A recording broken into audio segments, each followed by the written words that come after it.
DIRT TRAX TV is sponsored by Polaris, think outside.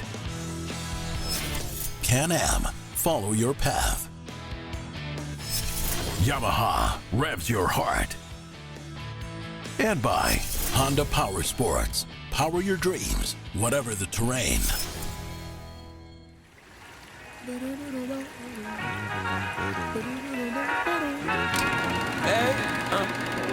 To whoever may need this nugget of encouragement, things will be alright, so quit your worry. The best has yet to come, just some words of wisdom, plenty more. I know you've been looking for a breakthrough, trying our best to make do. Every day is something new, but change gon' come, oh yes it's true. Brighter days are straight ahead, follow me, won't be misled. Just look up, don't hang your head, and we'll get to the promise, yeah.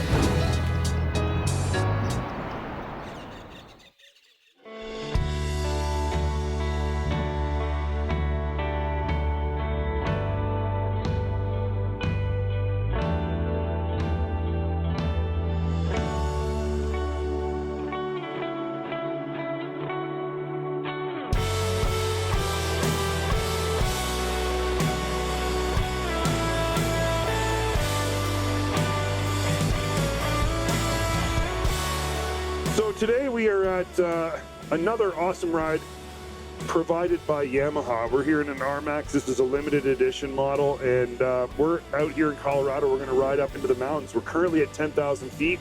The plan is to ride further up, possibly up as high as 12 or 12.5. So that's going to be interesting.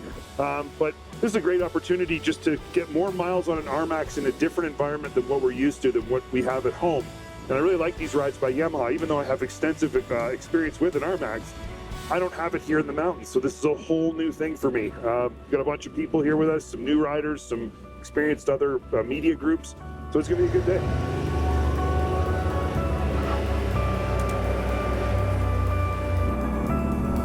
The first day we were headed out to basically find this old mining site that's I think like 100 years old. It was a gold mine way back in the day.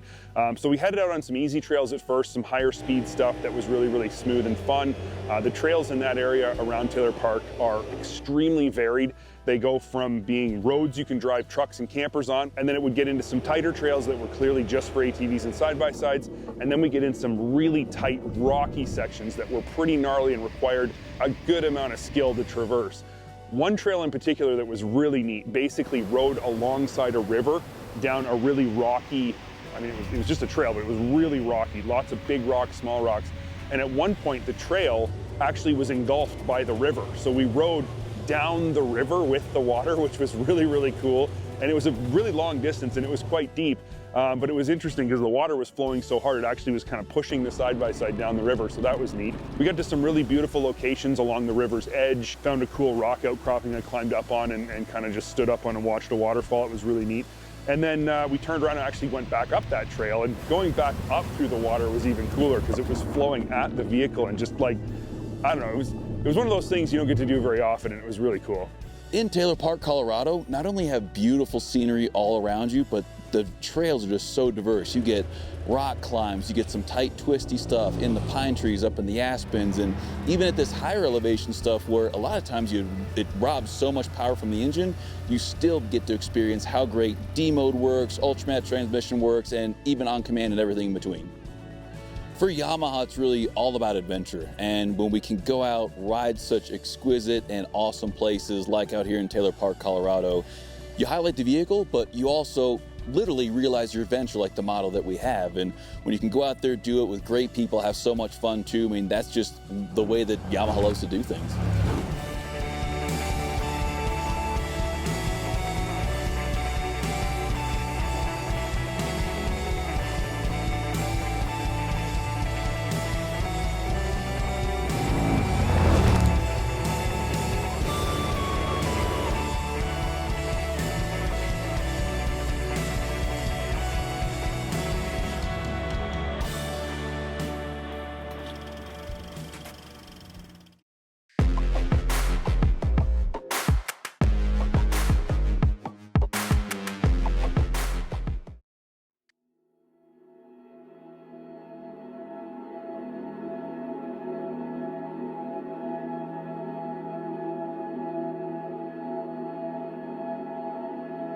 For lunch on our first day, we stopped at an old, what I think is a gold mine, and it's pretty incredible to me being out here, seeing some of the equipment that, 75, 100 years ago, however long it was, they managed to get out there when they didn't have, big trucks and they didn't have side-by-sides and ATVs. And some of the pieces of metal equipment that were out there, I have no idea how you would have hauled all of it that far away from a town. There was lots of evidence of old buildings that had collapsed and people had lived out there full time when the mines were active. So it was a really neat location. We stopped and had some lunch there, spent some time with the people we were with, some other media people, and that was really cool.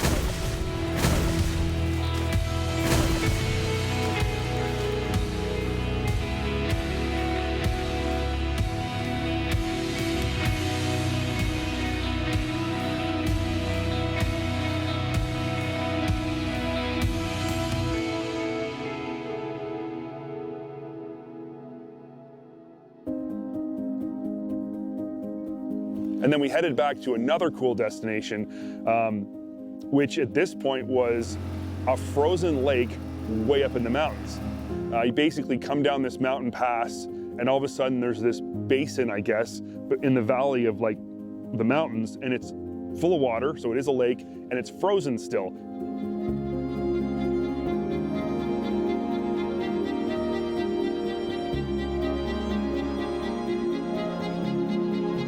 We saw some snow, but we'd never seen enough snow to make me think that we'd find a frozen lake, but this was.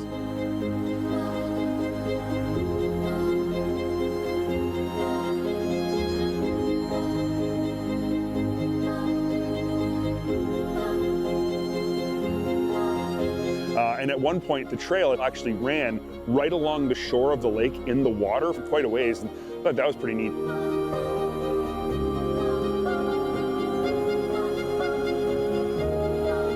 I mean, where else are you going to see views like this other than in Colorado? You just can't. This place is home of some of the most spectacular views you will ever see. It was just a really, really beautiful spot, and I'd go back there anytime. That was really, really cool.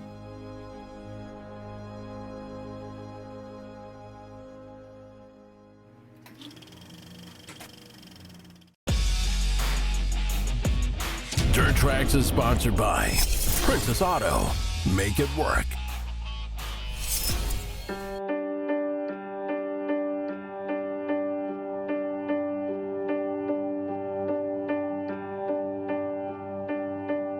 So our second day of riding was actually going to take us up even higher into the mountains. The goal was to reach, I think, 11,500 feet.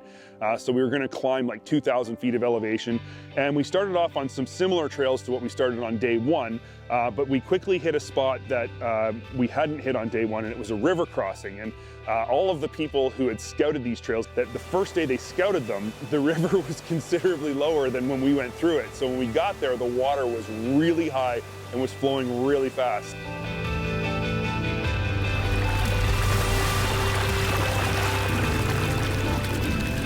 When I went through, like, the water was up in the footwells, and the RMAX did actually start to float. It was a really, really cool river crossing. Come on, Sue, get on the gas.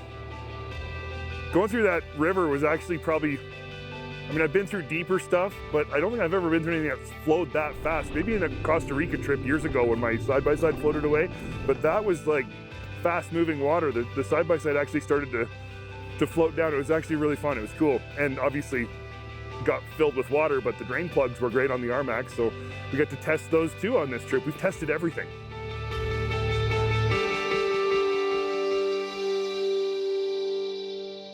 We headed to our final destination for lunch, which was going to be a sort of clearing way up in a mountain pass. And to get there, we had to ride up again. It was all huge boulders and rocks. There was water flowing down the middle of it, but it was just overflow from the river that was right beside it. And it just went on and on and on forever, climbing really steep. I could feel my ears popping the whole time I was driving. So I just kept the RMAX in normal mode and in, locked all-wheel drive, and it just climbed right up there, no problem. Like, I didn't even have to put it in low. That ultramatic transmission just protected the belt. I was able to keep it in steady throttle, and it just crawled its way up through these rocks the whole way. I think we climbed for probably a good 20 minutes. It was really, really cool. And the clearing at the top was super beautiful.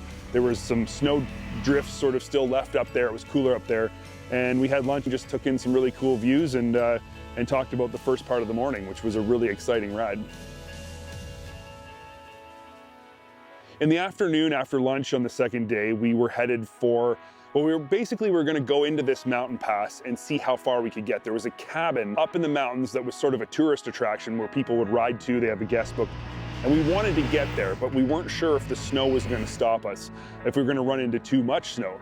And so as we were riding up this mountain pass on some trails that were a mix of sort of tighter stuff and wider stuff, we were coming through some pretty serious snow drifts. Of course, I'm from Canada, so I wanted to not go through the path that everyone else had, and went through the side of the drifts and got, drifts all over the side by side and in my lap. So that was kind of fun. But we did eventually get to a spot where we couldn't go any further, and the snow pack on the trail was about 5 feet deep. There was just no way we were going to make it through, at least not without it being a serious all-day mission.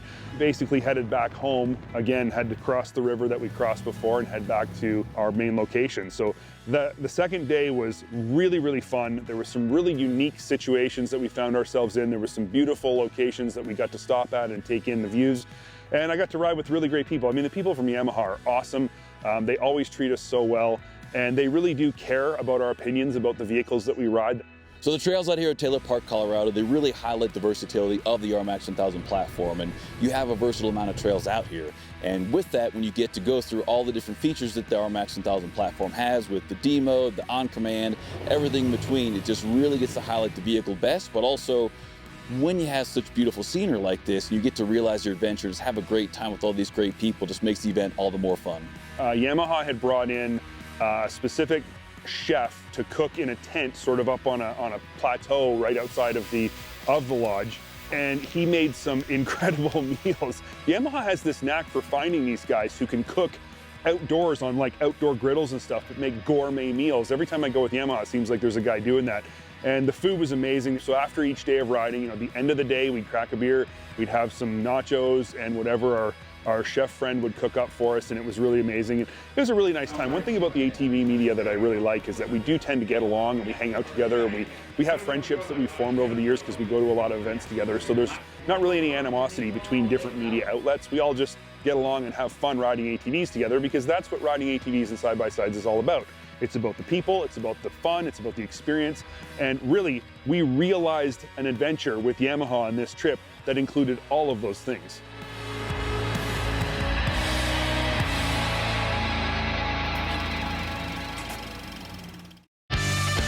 Dirt Tracks has been sponsored by Kawasaki.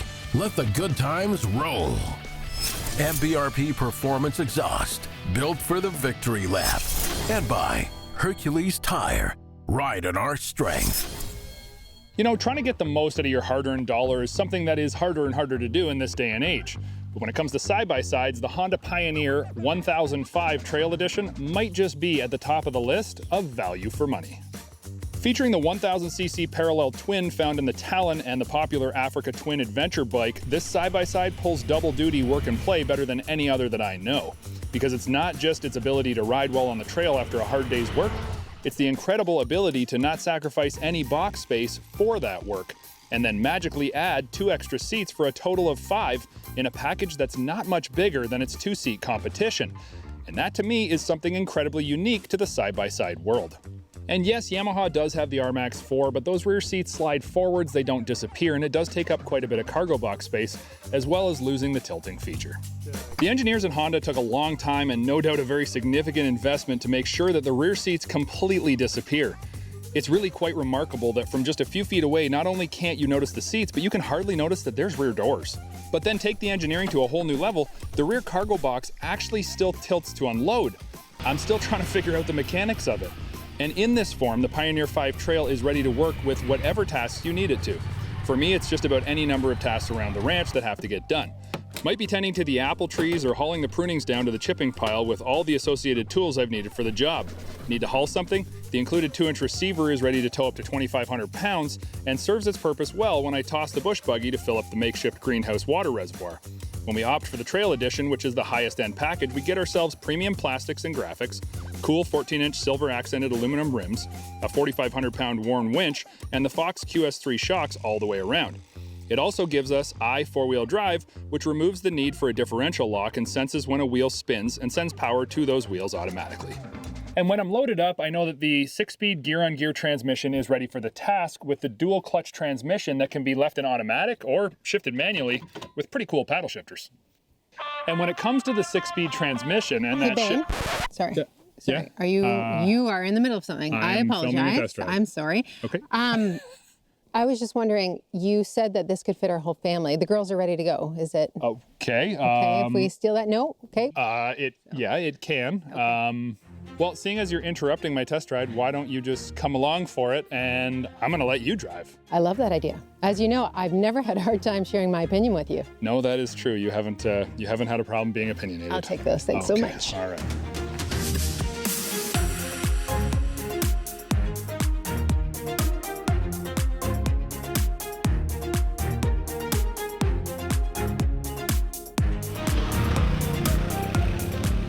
So what do you think of it?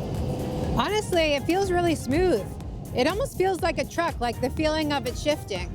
Well, you're actually like pretty spot on, because a lot of other ATVs and side-by-sides, they have CVTs and belts that take power from the engine to the wheels, but Honda uses an actual automotive-like transmission with dual clutches that shifts gears, but it kind of does it all seamlessly and on its own. Now, if you want, you can use the paddle shifters on the steering wheel in manual mode and actually shift it, but you don't need to worry about a clutch. It does that for you. Oh, that's interesting. On some of the other side-by-sides that I've driven, I have to use the diff lock to change the four-wheel drive. Do I have to on this one? Nope, on this one, because it's the Trail Edition and it's an upgrade from the deluxe version of the Pioneer 5. It gets something called four-wheel drive, which actually automatically sends power to the wheels that it needs. So it's pretty much like an automatic diff lock, so you don't have to worry about flipping that switch like we do on some of the other side-by-sides. Oh, get out. It's crazy. Truth be told, I tell you, I could feel it, but it just goes wherever I want, even up this sand. Yeah, that's the beauty of the four-wheel drive. You don't even have to think about it. It just does what you want it to do. It's pretty sweet. I like these paddle shifters too. I think it's pretty neat. But to be honest, I'd probably just leave it and let it change for me. Yeah, and you know what? Like, that's probably where most people are going to have it 99% of the time. But Honda gives you the option if you want to keep it in a certain gear for utility work, or if you're just looking to have some fun and, you know, you want to go out and paddle shift. But I agree, most people are probably going to leave it in automatic like 99% of the time. What do you guys think? I like it. Okay, Lynn, so you interrupted my test ride and you had a chance to do your own little test ride of the new Honda Pioneer 5 Trail Edition. What kind of things seem special to you about it? Like, what do you like?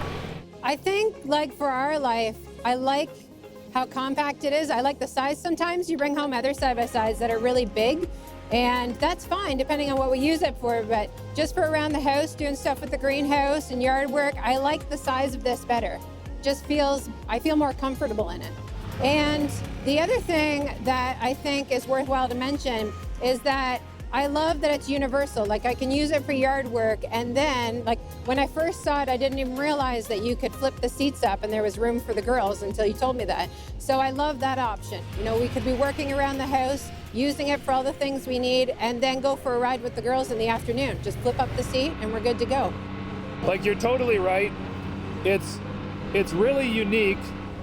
It's a unique way to work and play. I mean, I would like to see some kind of a rear cargo bed liner or mat that would keep dirt or stones from getting into the seats and mechanisms, but that's not that big of a deal. And I do believe that Honda actually sells one of those.